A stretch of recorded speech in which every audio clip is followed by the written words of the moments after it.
Hi, and welcome to the San Diego Region SCCA Road Rally instruction video.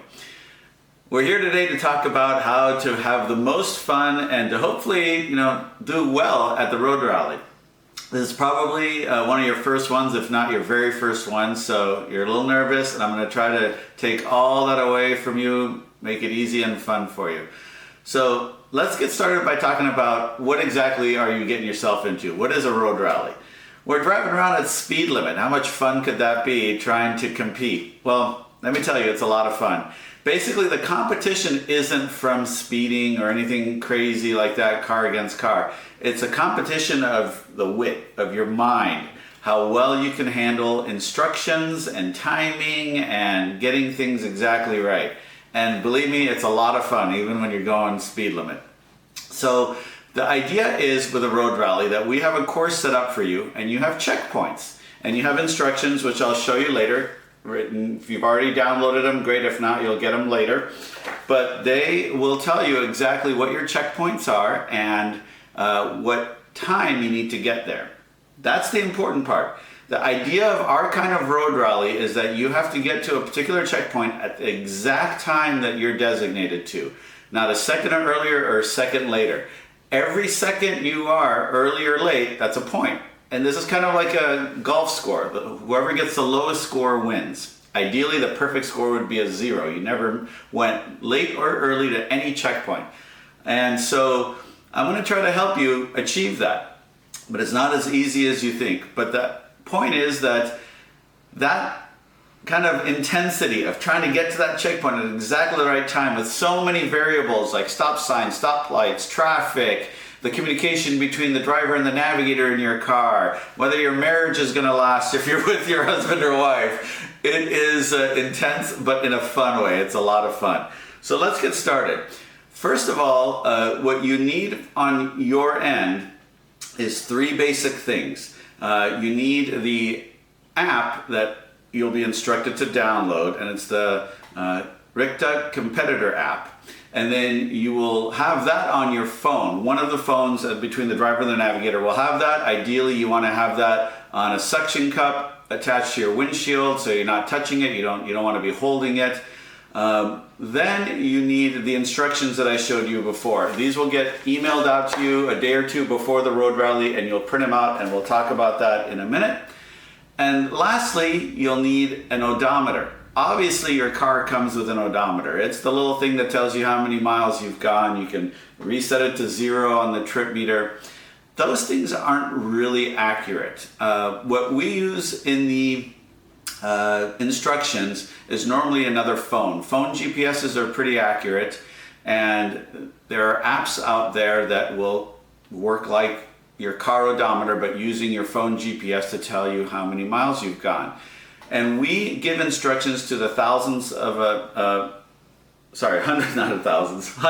a mile, and it is helpful to be accurate like that. So if you can, it's recommended that you download an app or have some other device other than your car odometer to keep track of how far you've gone. The instructions are laid out based on odometer reading.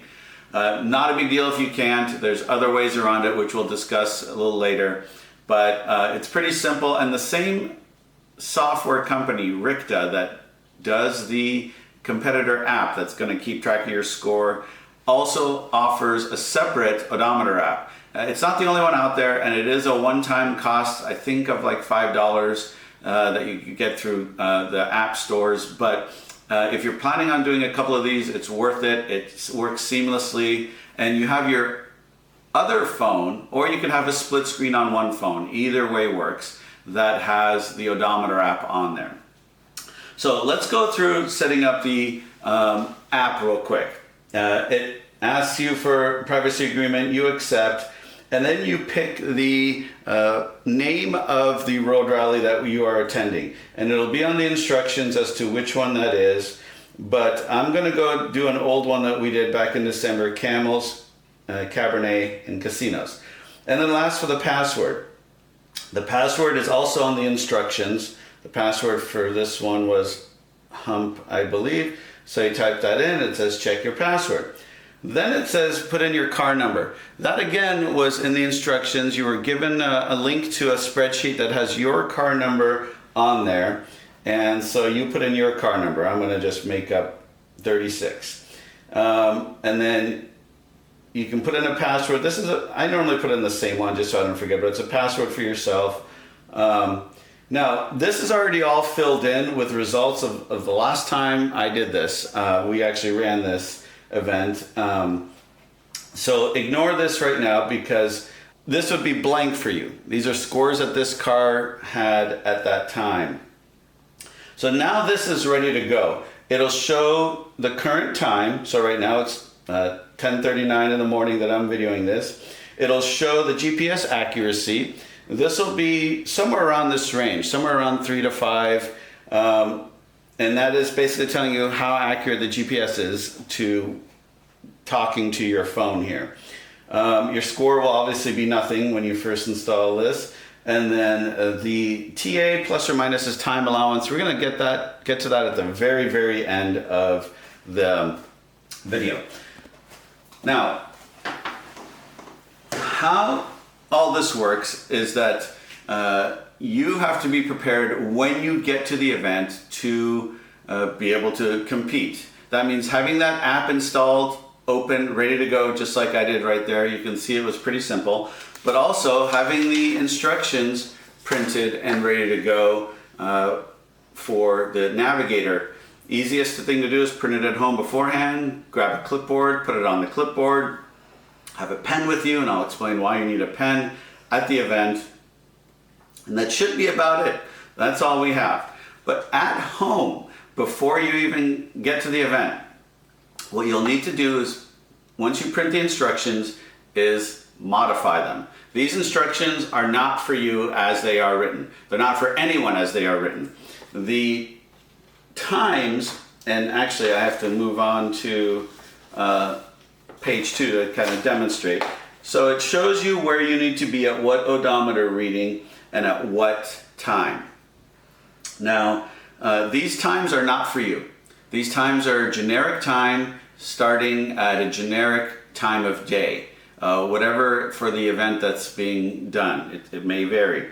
But the important thing is the very, very first page has the time for that event, which in this particular event was 8 a.m. Then you're instructed that for your particular car, if your car 36 that I use as an example to put into my app, then you need to add 36 to the time here. So instead of me, car number 36, starting at 8 o'clock even, I'm going to start at 8:36. And it's important for me to write that on there because you're not going to memorize this.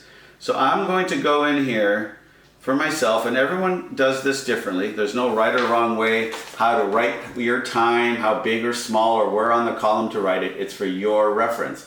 But you want to make sure that that is your time based on your car number. Not 8:36 for you. That's my example of car number 36. The next important thing is you have to go through every single page with every single time that's on here and add that same car number on there. So if I'm car number 36, I'm going to go right here and it says 8:20:00 and I'm going to do 8:56:00 and so on. And if it says 8:24 and 50 seconds, that last two digits is the seconds, hour, minute, seconds. I'm going to add my 36, so in this case my time will be 9:00:00 and 50 seconds. So for each one, I'm going to go do that. It is very, very important. How many pages you have, you got to go through all of them. This is beforehand. This is at home before you even get on the road and go. So when we are at the event, we're going to have all this ready for us. And this is going to be in the navigator's hands with a pen and on the clipboard with your phone that has the app already running attached to your windshield. And you can choose to then either have a separate phone, and I'm going to show you right now real quick, that has, so I use the odometer. So this is the odometer app. It's that same company rigged up, and I can zero it so it's saying, oh, okay, we're going to start measuring you from right here. Now, many modern phones now have split screen, so you don't have to have a separate phone for this. If I do this, I have now, oh, it's making me start over on the competitor app. But anyway, I have now done the split screen where I have the odometer app and the competitor app, which made me start over. I'm not going to get to it right now. And I can do them both on one phone, keep track of my distance and my checkpoints down here. I like to do it on two separate phones. We have a driver and a navigator. We both each have a phone. Stick them both on the dashboard and on the windshield, but you can do whatever you prefer. So that's getting ourselves ready. And that's actually, pretty much at that point, all the navigator's job. Navigator is going to be the one that's going to be reading off the instructions to the driver. And so they're doing all this work so they can read their own writing and get the information correct. The next thing the navigator wants to do is actually read through the instructions. Make sure you understand them all. If there's any questions, there's pictures of checkpoints. Checkpoints can be all sorts of things. They can be road signs, they can be mile markers, they can be trees, they can be electrical poles. Pretty much anything that's a visual, some sort of visual cue. They can be building signs, business signs, I mean. So read through, make sure you understand them all, and know what you're looking for. Now you're ready to be at the event. You drive in there, and you're going to go to, at the beginning, they will say exactly where we're meeting. It'll describe an address and a parking lot. It'll have a map of where to meet in the parking lot, because most parking lots are big and you want to know where in the parking lot we're meeting. And so go there and meet at the time that you are instructed. You will probably find a few other cars at least there, because there'll be the event organizers that are there ahead of you, and they will be wearing these light blue event staff shirts. And so look for some people standing around with a bunch of other cars talking, looking like they're excited about something. Crazy people that we are, getting up early to be excited about driving around the speed limit. And park your car and come out and say hi, and there'll probably be a few minutes before we get started on a driver meeting.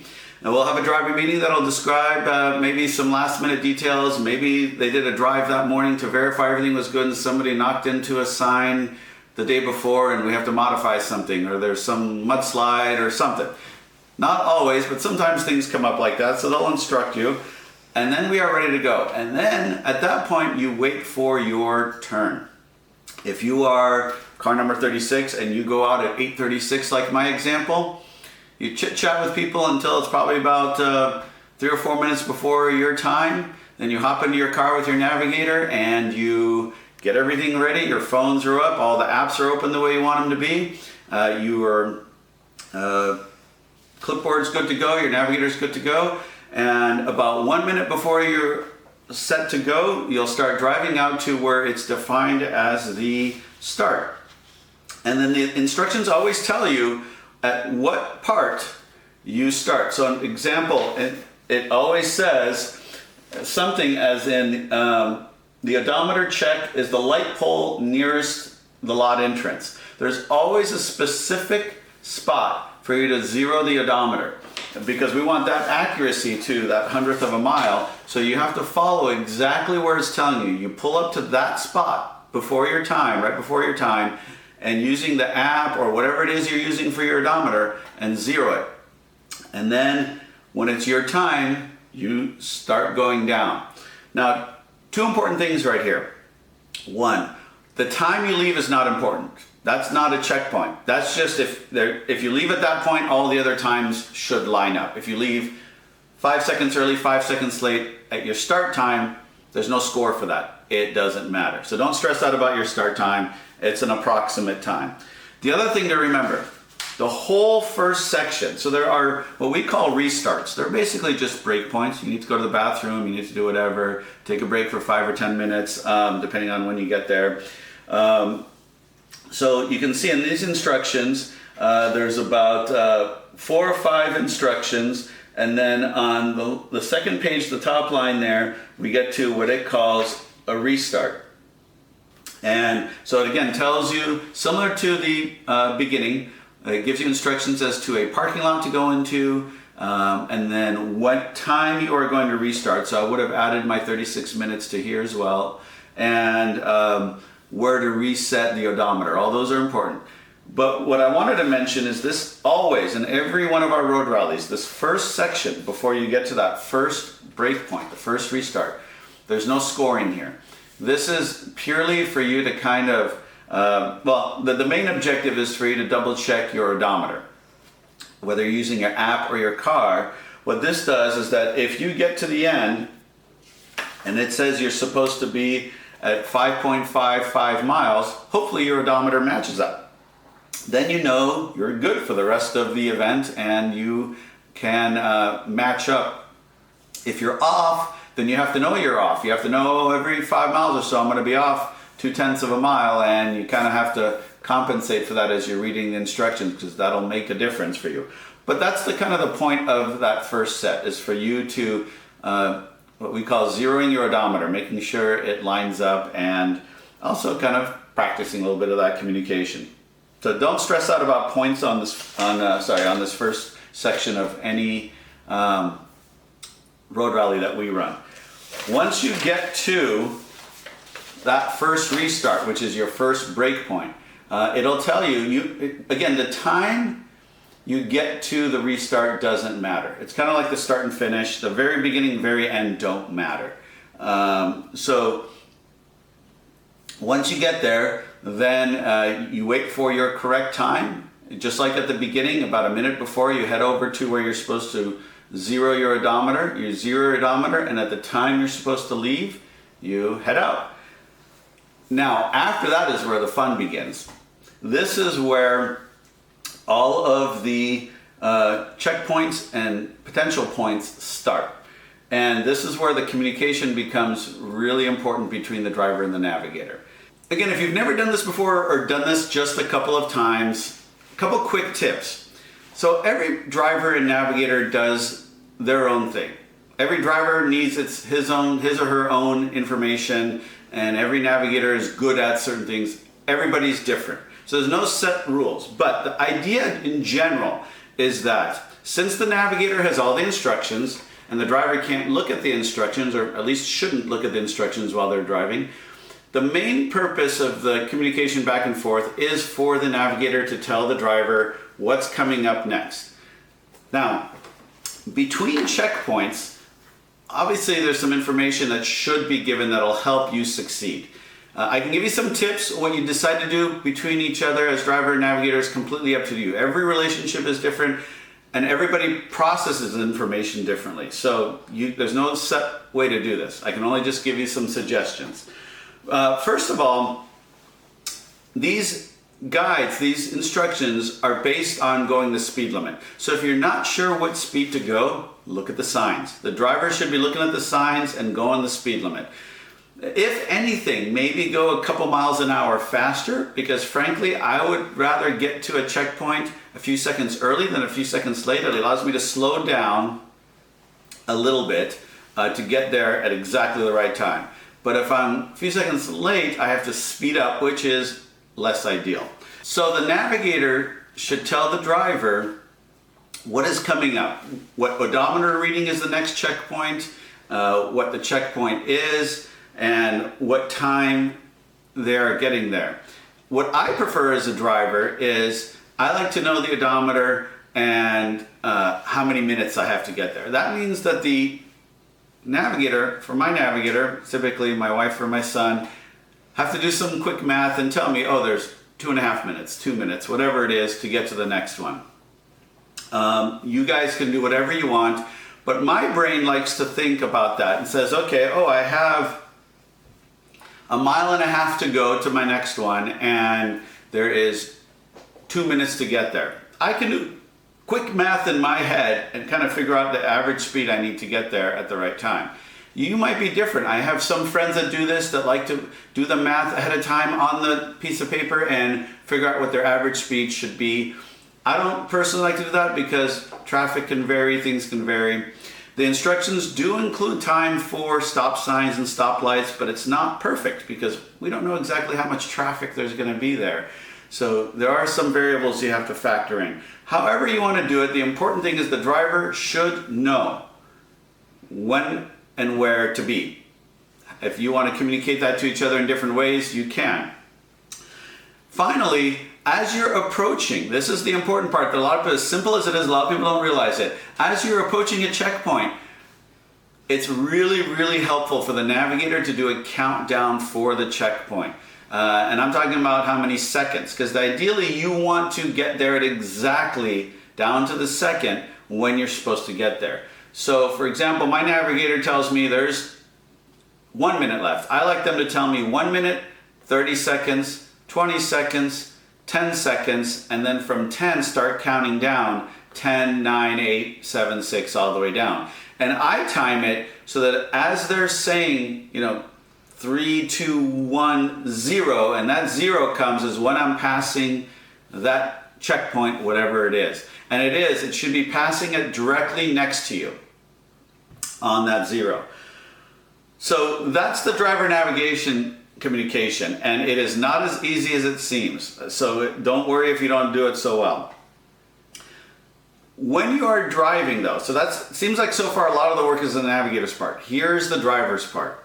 When I'm driving and I know that I'm coming up to a checkpoint and my navigator's told me where that checkpoint is and how much I have left, and like I said, I try to get there a little bit early. Sometimes I find myself getting there a little bit too early. Maybe there was no traffic, maybe I hit all the green lights, whatever the reason might be. I might be there 30 seconds early. Well, what do? I can cross the line, cross the checkpoint 30 seconds early, but that's 30 points. I'm trying to get a 0. That's really bad. So it's not part of the course, but realistically there's always a safe spot to pull aside if you need to kill 10, 20, 30 seconds. The important, very, very important word here is a safe spot. There is not always a safe spot right in front of the checkpoint. And that's where you have to decide, probably even a quarter mile earlier, oh, I'm going to be 30 seconds early. Let me start looking for a safe spot. It might be a turnoff. It might be a driveway. It might be anywhere where you can get your car where it's visible to other drivers and completely off of the roadway, off of the lane. And you can do that, again, it doesn't have to be right in front of the checkpoint. It could be a little bit earlier. Just make sure you give yourself enough time to get to the checkpoint once you pull back into the road. But the worst thing to do is to wait until right before you get to the checkpoint and you realize, I'm 30 seconds early, I have nowhere safe to pull off, and you go through the checkpoint and you get 30 points. Not the end of the world, but you could have saved yourself that 30 points if you had thought about it quarter mile earlier. So that's the driver's job. I'm always thinking about, when am I going to hit that checkpoint? Do I need to start speeding up a hair? Do I need to start slowing down a hair? Do I need to pull over? And I'm doing that math, and then once I deciding to pull over, finding that safe spot. And regarding pulling over, do not pull over right in front of the checkpoint. And what I mean by right in front is within 50 feet. These GPS systems are not that accurate, and as you're moving, they actually use kind of an estimation of where you're going to be a second later. And so if you're driving and you all of a sudden pull over, it might think, oh, I'm going to be crossing the checkpoint, and it will prematurely give you the checkpoint even though you're pulled over 50 feet back. And so if you get too close, it might accidentally trigger the checkpoint and cost you points. It's better if you need to pull off a little further back, at least 50 to 100 feet back. But the important thing, always somewhere safe, somewhere visible, somewhere completely off the road, and if it has to be earlier, please do it earlier. Now, the last thing I'll say about checkpoints is, again, because these apps and phones and software is all kind of an estimation of where you're going to be, it's actually best to cross the checkpoint at kind of a medium speed, maybe 20 miles an hour. You don't want to crawl past it, it's going to throw off its estimations, and you don't want to zoom past it at 60 miles an hour because, try throwing a can into or tennis ball into a trash can going by 50 miles an hour. You're probably not going to do it. it's best to slow down a bit and get that timing just right. So kind of that medium speed range. It's okay, I know you're going to worry about the drivers behind you on public roads. Sometimes that's going to happen. It's if you're slowing down carefully and not too slow, they'll be fine.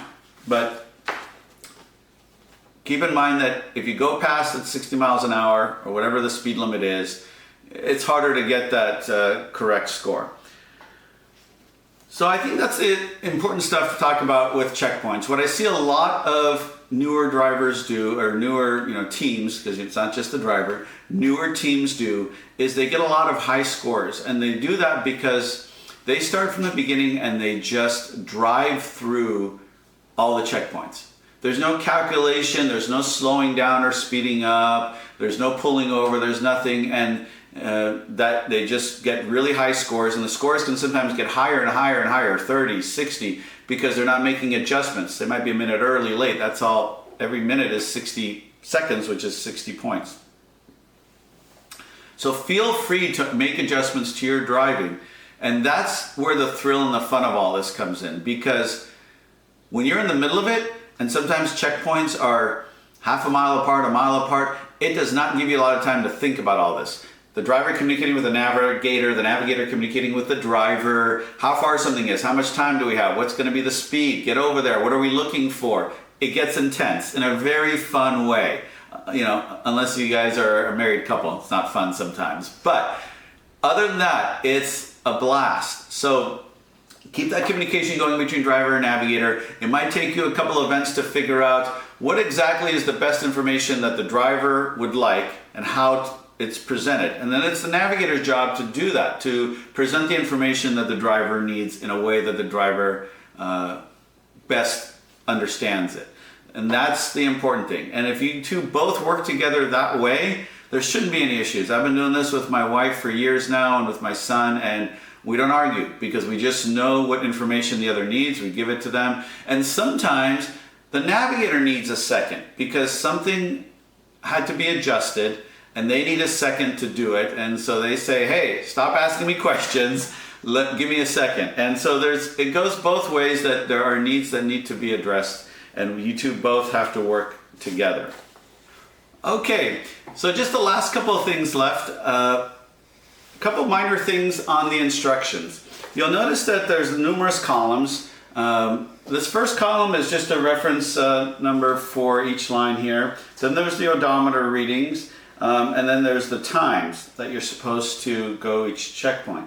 On the far right is the checkpoint number. You will notice that some instructions don't have a checkpoint number. If they don't have a checkpoint number, they are not a checkpoint. You'll notice that they won't have a time associated with them either. Those are just navigation instructions. You have to turn left or right somewhere. You don't have to stress out about exactly what time you get to those that don't have checkpoints or times. And again, to reiterate, when you get to a restart, both the time you get there and the time you leave is not a checkpoint. So you don't have to stress out about exactly getting there at the right time or leaving at the right time. And finally, when it comes to the navigation, I didn't print out the very last page, but at the very, very end, you'll have a last checkpoint, but there'll still be a bunch of instructions after that. And those instructions are taking you to a restaurant that we're going to meet up at after the event to socialize a little bit. Part of doing auto sports, whatever the sport might be, is to meet friends and have fun. And so at the very end of the road rally, we're all going to meet up, have some food. If you want to, you can have a drink and then socialize, talk about the event, talk about other stuff, have a good time. So I hope you guys will join us and follow the instructions all the way to the very end, although you're not required to. You can just, for all you care, you can leave at the very last checkpoint and start heading home and skip that last part. Now, that is not the end of the video, because the very, very end of the video I'm saving for not an advanced feature, but one notch above novice, I guess we'll call it. Okay, so for the last item that I want to talk about is the item I briefly mentioned at the beginning on the app, which was the TA plus, the TA minus, and that is time allowance. So on the app, you will see that there's these two purple buttons, TA plus, TA minus. It's not something most new people use. It does take like at least one event to understand it, but I'm going to go through it anyway because there are people, if they understand it right from the beginning, it's very helpful. What that allows us to do is adjust for an unforeseen circumstance. Maybe you got stuck behind a slow truck. Maybe that stop sign was really backed up, or you had to go through 3 cycles of a red light. Who knows what, but you are gonna get to that checkpoint very late and it was out of your control. Well, we're not gonna force you to accept, 60 or 120 points because you're a minute or two late for those reasons. And that is what the time allowance, the TA, is for.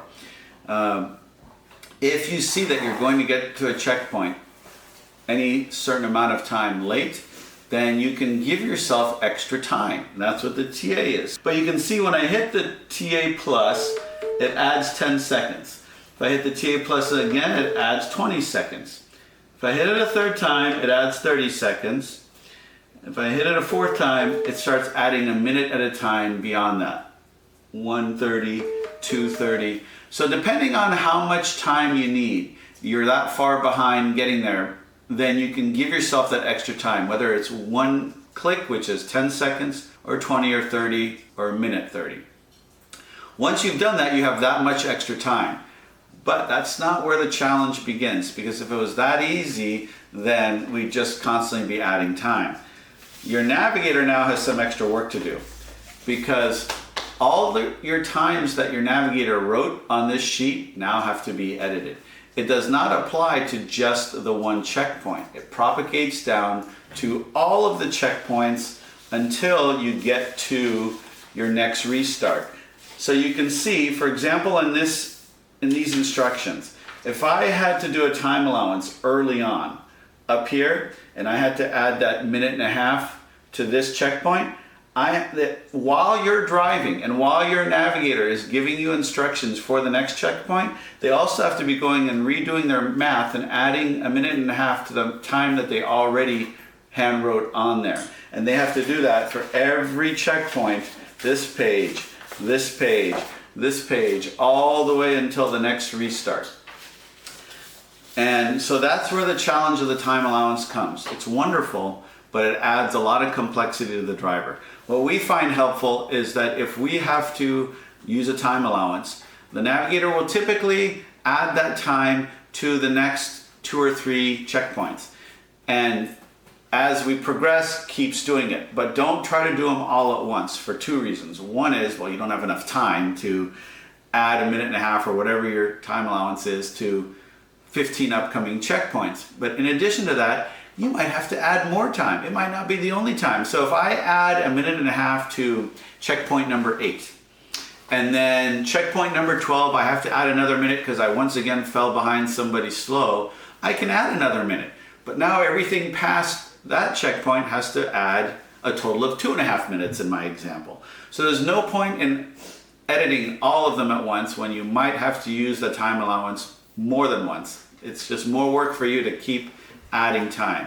But the important take-home message here is that if you do use a time allowance, which are really helpful, we use them all the time because I'm not going to score myself 20 points if I don't need to. I got to just press a button twice and give myself 20 more seconds.